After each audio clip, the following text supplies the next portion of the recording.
आ जाते हैं मौजूदा हुकूमत की तरफ। इमरान खान ने वजीर आजम बनने के बाद जो एक अच्छा काम किया वो ये कि कोई भी स्कैंडल आया उसकी तहकीकात करवाई और उसकी रिपोर्ट को मंजर आम पर लाए।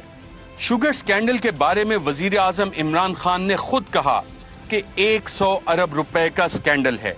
जो ताकतवर है वो कैसे इस मुल्क को नुकसान पहुंचाते रहे। जितने भी बड़े बड़े सियासतदान और जो ताकतवर वो सारे शुगर मिल्स उनकी हैं। आप ये सोचे कि 1 रुपया जब चीनी महंगी होती है तो 5 अरब रुपया अवाम की जेबों से निकल के शुगर मिल्स के पास चला जाता है, और हमारे दौर में 25 रुपए चीनी महंगी हुई तो ये सोचें कि 100 अरब रुपए से ज्यादा अवाम की जेबों से निकल के शुगर मिल्स के पास चला गया। लेकिन वो शुगर मिल्स जो सारे ताकतवर के पास है कि उन्होंने आज तक टैक्स कितना दिया है, 5 सालों में हम निकाल रहे थे, इन्होंने 5 सालों में टैक्स कितना दिया है, 22 अरब रुपया। इसमें से इनको रिफंड कितना मिला है, 12 अरब रुपया, तो रह गए सिर्फ 10 अरब रुपया इन्होंने टैक्स दिया। और इनको 5 सालों में सब्सिडी कितनी मिली है, 29 अरब रुपया। पाकिस्तान में शायद ही कोई ऐसा होगा जिसको इस बारे में शक हो कि गन्ना एक सियासी फसल है और चीनी की इंडस्ट्री एक सियासी इंडस्ट्री है।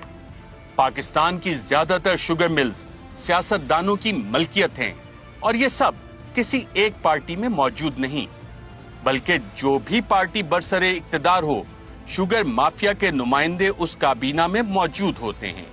उनके चाहे जितने भी सियासी इख्तलाफात हों, चीनी के मुफादात इन इख्तलाफात से बालातर हैं। यही वजह है कि हुकूमत चाहे पीपल्स पार्टी की हो, मुस्लिम लीग नून की या फिर पीटीआई की, चीनी के कारोबार करने वाले हमेशा फायदे में ही रहते हैं। शुगर इंक्वायरी कमीशन ने अपनी रिपोर्ट में जिन चंद शुगर मिल्स का जिक्र किया और कहा कि इनका ऑडिट किया जाएगा, साथ ही ये भी लिखा कि ये चंद मिलें पाकिस्तान में 60% चीनी की पैदावार की जिम्मेदार हैं और ये सब की सब शुगर मिल्स सियासतदानों की ही थी। शरीफ खानदान की शुगर मिल्स का सबको मालूम है। इसी तरह जहांगीर तरीन भी चीनी के कारोबार में सरता पांव तक डूबे हुए हैं। सिंध में आसिफ अली जरदारी को शुगर किंग कहा जाता है, तो फहमीदा मिर्जा भी शुगर मिल की मालिक हैं।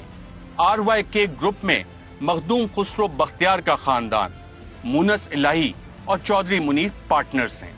इसी तरह 4 शुगर मिल्स के मालिक शमीम खान जहांगीर तरीन के करीबी रिश्तेदार हैं। पीपल्स पार्टी के मखदूम अहमद भी शुगर मिल मालिकान में शुमार किए जाते हैं। हुमायूं अख्तर खान और हारून अख्तर खान भी शुगर मिल मालिकान हैं। इसी तरह नसरुल्लाह दरेशक भी अपनी शुगर मिल रखते हैं। सो चीनी के कारोबार में सब साथ हैं, चाहे वो कोई भी पार्टी हो।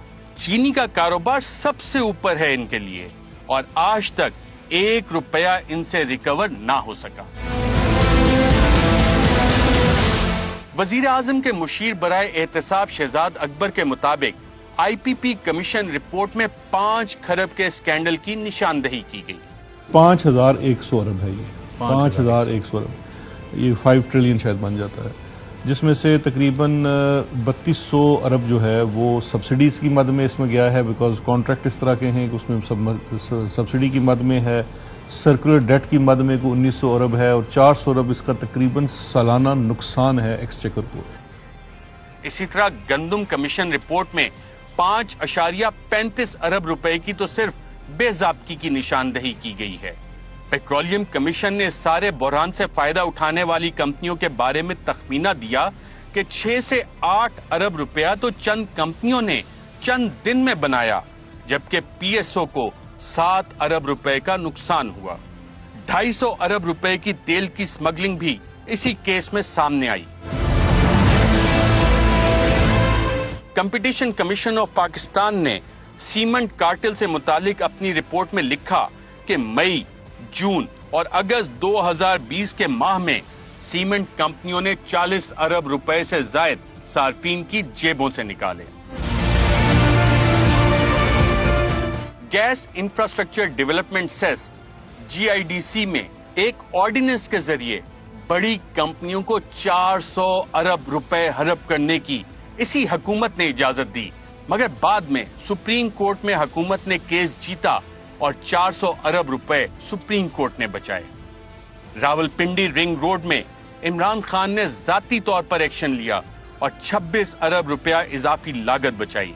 इसके अलावा जो 100 अरब से जायद की कमाई मुख्तलिफ लोगों ने की, उसकी इंक्वायरी का अभी इंतजार है। अगर सिर्फ इन्हीं स्कैंडल्स को ले लिया जाए तो तकरीबन 6 खरब रुपया बनता है, और इस साल हमारा दिफाई बजट सिर्फ 1.37 खरब रुपए का है। यानी 4 साल के दिफाई बजट के बराबर स्कैंडल्स बिल्कुल सामने मौजूद हैं, मगर सजा किसको दी गई? अगर पुराने केसों का तखमीना इसमें शामिल ना करें तो सिर्फ इन 6 से 7 स्कैंडल्स को देख लें तो आज तक इनमें क्या कार्रवाई की गई है? क्या किसी को सजा दी गई? क्या कोई एक ऐसा शख्स भी है जो इन स्कैंडल्स की वजह से जेल गया हो? चले जेल नहीं, कोई एक स्कैंडल उठा ले, क्या किसी को जुर्माना भी किया गया? क्या आपको याद है कि किसी एक फर्द या कंपनी से पूछगछ की गई हो कि जनाब अरबों रुपए से जायद कमा लिए, अवाम को लूटा, चलो जेल, जुर्माना भरो? आईपीपी रिपोर्ट में जो इंकशाफ हुआ और हुकूमती वजीर के मुताबिक 5 खरब का स्कैंडल है, इसमें जायद अदायगियां की गईं, जायद मुनाफा हासिल किया गया, कैपेसिटी पेमेंट्स की गईं, मगर हुआ क्या? पाकिस्तान की इस करप्शन कहानी में नस्ल दर नस्ल, खानदान दर खानदान पाकिस्तान को लूटने वाले अफराद का एक टोला है। हर हुकूमत में इस टोले का कोई ना कोई शख्स काबीना में किसी ना किसी पावर कॉरिडोर में नजर आएगा, जो मुल्क की बेहतरी के लिए बहुत इसरार पर काम करने आया होगा, मगर मुल्क को गरीब और इस मौका परस्त टोले को और अमीर करके चला जाएगा।